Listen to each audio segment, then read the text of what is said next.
Welcome to Postcards, a brief look at people, places, the arts and curiosities from around the world.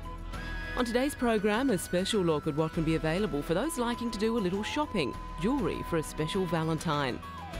In the auction houses, football memorabilia from the 1966 World Cup goes on sale. And for fans of the King, a new store specialises in Elvis collectibles. Our feature looks at the wonderful cathedrals scattered around England and the work being done to restore them. And the who's who in Britain's Black and Asian communities, acknowledging the huge contribution made by these high achievers. But first up, Harrods, the top people's store in fashionable Knightsbridge, West London. Keen shoppers camp overnight ready for the famous January sale and its bargains. A traditional jazz band cheered up the cold queues. It's become an annual event, the Scottish Pipers leading a horse-drawn carriage. This year the sale was opened by screen legend Raquel Welch.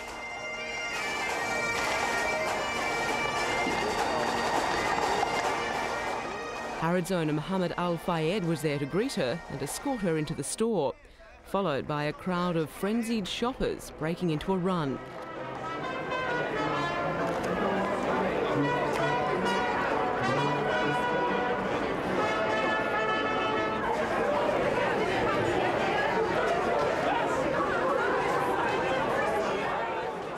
The countdown begins, and then it's all systems go. 1, 0, the sale's open, happy shopping! By 9 a.m, when the doors opened, the queue of customers stretched around the building, and within half an hour they had spent more than $500,000. Shoppers came from all over the world in search of bargains.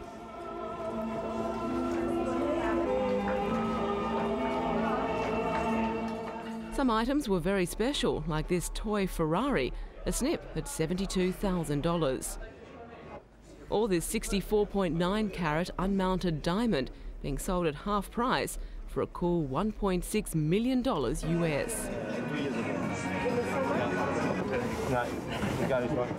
Raquel Welch, 59, went for an hour-long tour of the store accompanied by its owner. As many as 350,000 people are expected to shop at the store on Saturday, the first of the sale, compared with 35,000 on a normal day.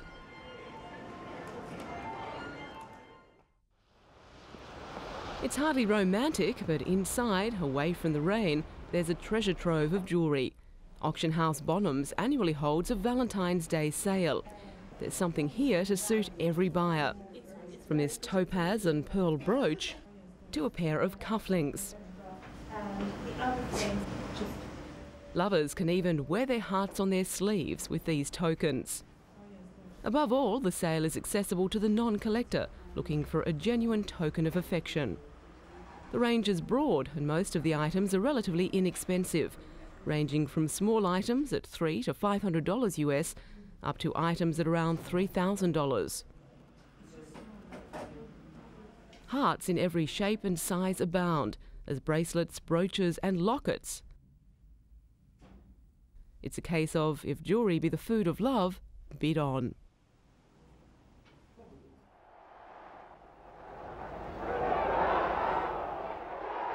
One of the key moments in English sporting history, the extra time goal that brought England victory in the 1966 Football World Cup final and allowed Bobby Moore to lift the trophy in triumph before an ecstatic Wembley crowd.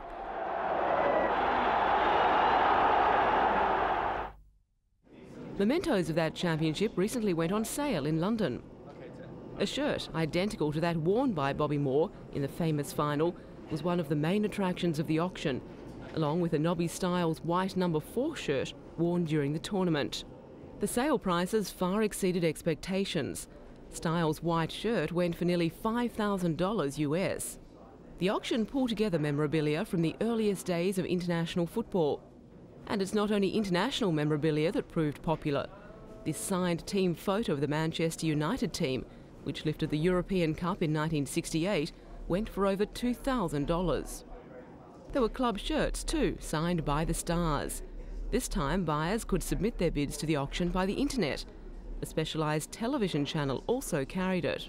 This was the second auction associated with the auction channel. A high percentage of the items were sold either through the auction channel itself or through the internet, opening up the sale to collectors around the world. 93% of the lots were sold, some for many thousands of pounds. Programs of matches from 40 and 50 years ago proved to be valuable draw cards. But the biggest sum, $12,880, was paid for a memento of the Manchester United side of 1957-58, including photos, signed programs and match tickets. A new store in London is set to become a focus for fans of Elvis and the Beatles. These two great icons of rock have now been united at 233 Baker Street, right next door to Sherlock Holmes' fictitious address.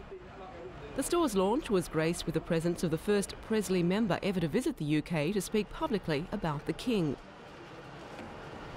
The Elvis myth is as strong as ever, and no event will be complete without a spooky Elvis coincidence. This statue was damaged in an accident. Uncanny because, according to a family member, in every show Presley had problems with microphones.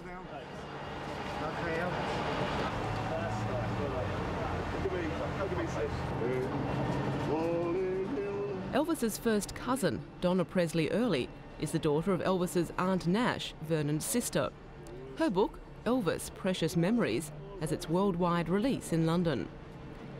Donna will be helping to recruit Elvis lookalikes and sound-alikes, who'll be conducting the first London rock and roll sing-along bus tours to operate from the shop. Well, it's a 1 for the money, a 2 for the show, 3 to get ready. Now go, can't go, but don't you step on my blue suede. As Elvis never made it to Britain, Bobby Memphis says his tribute show is to give British fans something they're missing. Elvis Lee Yours owner, manager and all-round Elvis expert, Sid Shaw, wants to get London singing. He says the music of Elvis had a very special quality. There's something very soothing, very therapeutic in Elvis's voice. The legend, the legacy, the T-shirt. Operators hope the new location will become the capital's centre to the King and the Fab Four.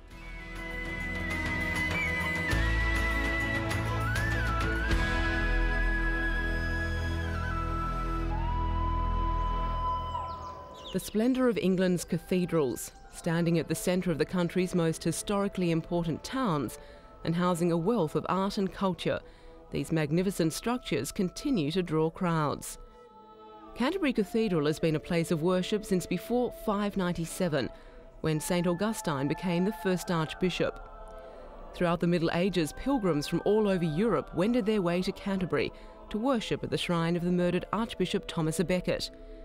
As a result, the cathedral, with its magnificent structure of French limestone, called cane stone, prospered. Today, the cost of maintaining such a building is enormous. Canterbury has spent over £12 million, nearly $20 million US, on masonry repairs over the last 3 decades, tackling 3 main problems. Acid attack from lichens is the most obvious, but more insidious is the black stain of years of pollution from charcoal fires and a nearby gasworks. The stonework is affected because it's porous, absorbing and releasing moisture. The carbon products and others on the outside are sucked into the stone. Some of them come out, but eventually they build up a crust on the stone and that blows out. Cleaning reveals a multitude of sins beneath. The masonry has been weakened by the introduction of Portland sand cement in the mid-Victorian era. Ironically, it was considered a strong weathering material that would strengthen the building. In fact, it's so dense, moisture can't escape through the joint and is forced to seep through the stone's surface, exacerbating the acid problem. As much of the sand cement as possible is raked out and replaced with a lime mortar. New stones are fixed with the same material. The lime products, which have been reintroduced, will migrate through the stone and strengthen it. Between 10 and 15% of the surface has to be restored. Some of the stone has the original mason's mark and toolings on it from 1180 and 1182. On the upper 6 to 8 metres of the wall, where the scaffolding of the Victorians couldn't reach the roof, the stone was in perfect condition, just as it was left in traditional form. However, below, where they restored and worked on it, it was in poor condition. Much of the work centres around correcting the well-meaning efforts of previous restorers, who did the best with what was available at the time, but the choice of Dalting stone from southwest England to renew the Candle Tower spire in the 1920s was another big mistake. The grainy stone proved totally unsuitable to the environment and has weathered poorly in the frosts. It's literally crumbling away and will be totally replaced. It will mean losing these beautiful hand-carved gargoyles. No amount of restoration could adequately preserve them, but they will be replaced with something equally charming. The cathedral's team of stonemasons are handworking the Candle Tower stones, and Paul Ellis is carving new gargoyles. The masons are given free rein on the decorations. Paul says the images just pop into his head and he carves without a guide or drawing. Most of the work is done like the medieval mason did, a free interpretation, so it's a work of art again. It's a labour of love for these masons. Many of them have worked on Canterbury Cathedral for 2 decades. The building has been developing and changing since the first stone was laid in 597, and Canterbury is fortunate enough to be able to fund its works programs through donations invested from a 1970s appeal. Other cathedrals have not been so lucky. Restoration is costly because of the scarcity of quality materials and expertise required, and there's a limit to money a congregation can raise from cake stalls and parish functions. In the case of Ely, north of Cambridge, the Romanesque cathedral was in serious need of repair in 1986. Restoration work commenced with not a penny in the coffers. Parish appeals raised $6.5 million, but then disaster struck, perhaps even an act of God. Quite unexpectedly, there was a hurricane in 1987. There was a 90-mile-an-hour gale which blew in windows of the octagon and did a great deal of damage in the higher reaches of the cathedral. The English Heritage Society has come to the rescue of many cathedrals, including Ely, with its Cathedrals grant scheme, totalling $123.2 million over the last decade. Ely has replaced vast amounts of wood, glass, stone and lead, and is planning a Thanksgiving banquet this summer to celebrate being the first cathedral to complete its extensive works under the scheme.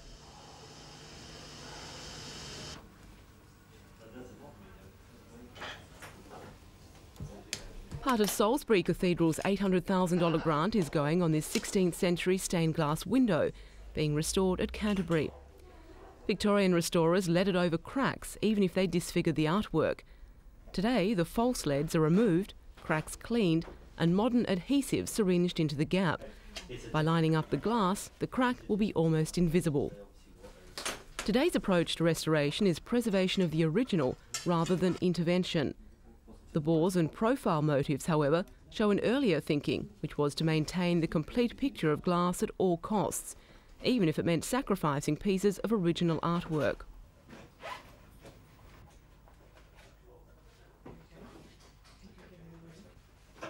From the detail and fineness of the painting, it's obvious the original artist was an extremely good craftsman. And most of the painting has survived all this time. However, the other 2 heads are far cruder. This was obviously the best the studio who repaired it could do at the time.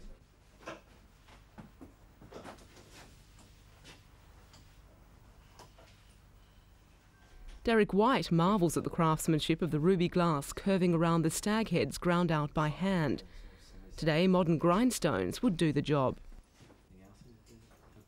Salisbury has ordered no repairs, just cleaning, as it wants to preserve the imperfect work of former artisans as part of the window's history.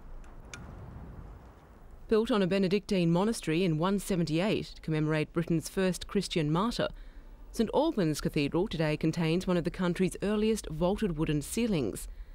English Heritage money has restored its structure and painted ceiling.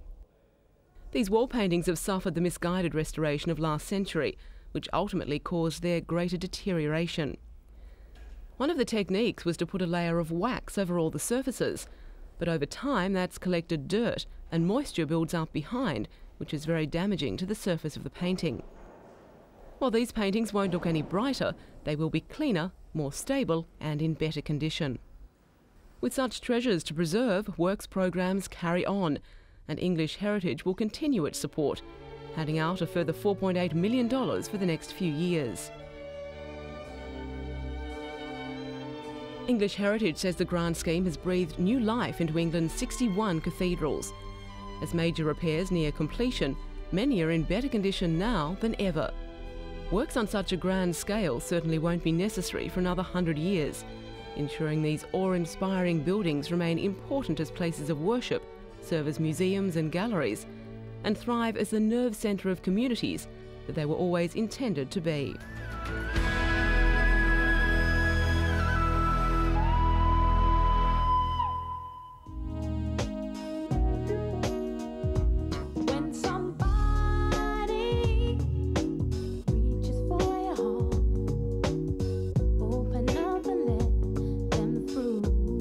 At 15, Shola Amar was overheard singing outside a London Underground station. 5 years later, she's one of Britain's top vocalists. She's just one of the entries in a newly published guide to high achievers from Britain's Asian community. Asians in the Millennium and the Black Who's Who, both launched at the Foreign Office in London, include people from an Asian or black background who have achieved success in fields from politics to business, the arts to the armed services. Nominations were made by readers of magazines targeted at the ethnic communities. Project manager for the ethnic media group, John Hughes, says the contribution that Asian and black people are making to the wealth of this country has gone unnoticed for years. This book dispels all of the stereotypical attitudes. One aim is to show that blacks and Asians in Britain are making their mark outside the familiar territory of show business and sport. Keith Manchanda joined the Navy in 1970, the only Asian sailor at the time. Now he's a commander and holds an NBE. Few of those included in the who's who of Asian and black Britons regarded the idea as patronising, though some regretted the need for such separate ethnic directories in a country which prides itself on being racially integrated and multicultural.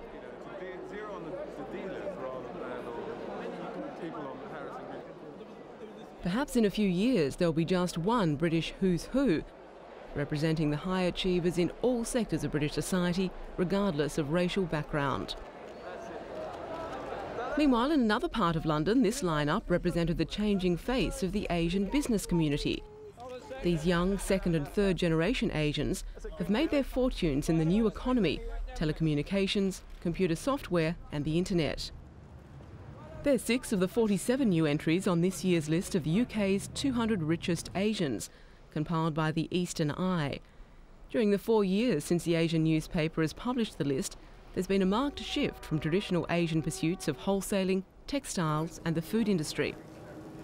The combined wealth of these 200 individuals is a staggering $17.2 billion US, an increase of 40% on last year.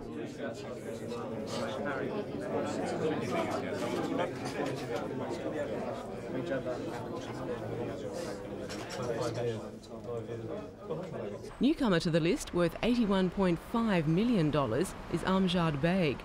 Based in Manchester, he drove a taxi, bought and sold cars and worked in the property market, before recognising the value of must-have technology like mobile phones. The explosion in the industry has given rise to many phone company outlets, but the Phone People, in which Mr Beg owns a 50% share, aims to differ from its competitors. With 120 outlets across the UK and a staff of 400, the Phone People turned over $40 million last year, with $3.2 million clear profit.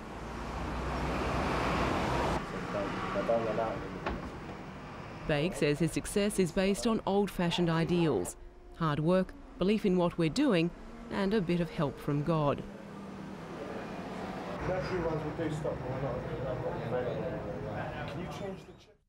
Britain's richest Asian, however, belongs to traditional heavy industry. Topping the 200 list is Lakshmi Mittal, worth $3.5 billion US. He runs the world's 6th largest steel maker, Ispat International. Mittal buys old rundown steel companies. He turns them around, making them more efficient. He's known as one of the Asian serial entrepreneurs. This year's list also includes 16 women, 8% higher than the ratio of women in the Sunday Times top 200 richest people. It shows Asian women are no longer in the kitchen, but in the boardrooms, and displaying all the signs of girl power.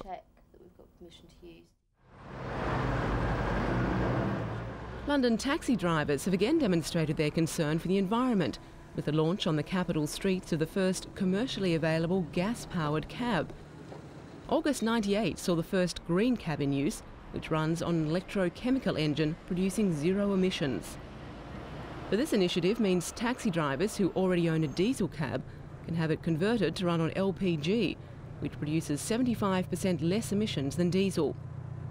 London's largest taxi cab dealer, KPM UK, will in effect give the cab an engine transplant, replacing the Japanese diesel engine with a British-made LPG engine. KPM UK teamed up with a British alternative fuels developer and British automotive engineering company Janspeed to provide the solution which dealt with a number of development problems. The old engine used diesel and was neither reliable nor efficient. The potential in alternative fuels was recognised and a new engine developed. With those problems solved, the government backed the project and is paying 75% of the costs of conversion. It realises the contribution the EcoCab Coalition and Kalor Gas are making to cleaning up the city. With LPG currently selling for about 40 pence a litre, about half the price of diesel, cabbies will be saving between £50 to £70 per week on fuel. Ultimately, the environment is the winner. It's another step to making unpleasant city life a thing of the past. And finally, a power saver, or generator, of a more basic kind.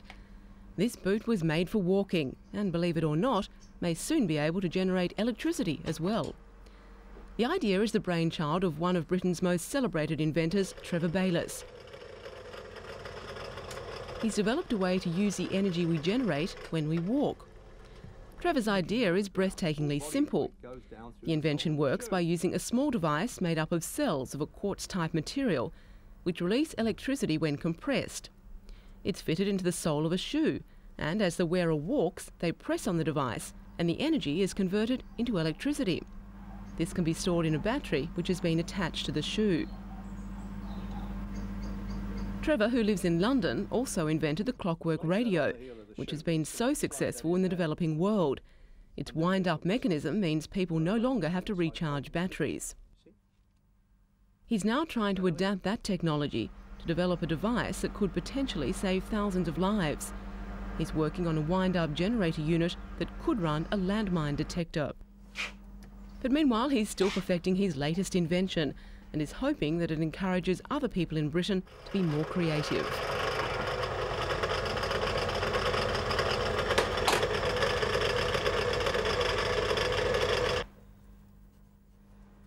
Trevor has already had some very positive responses to his power shoes.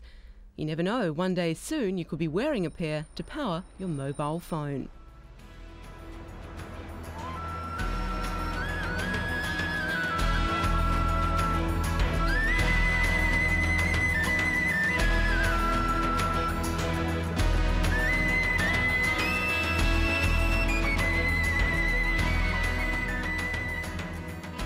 And that's all for today. Join us again next time for a postcard look at interesting people, places and the arts.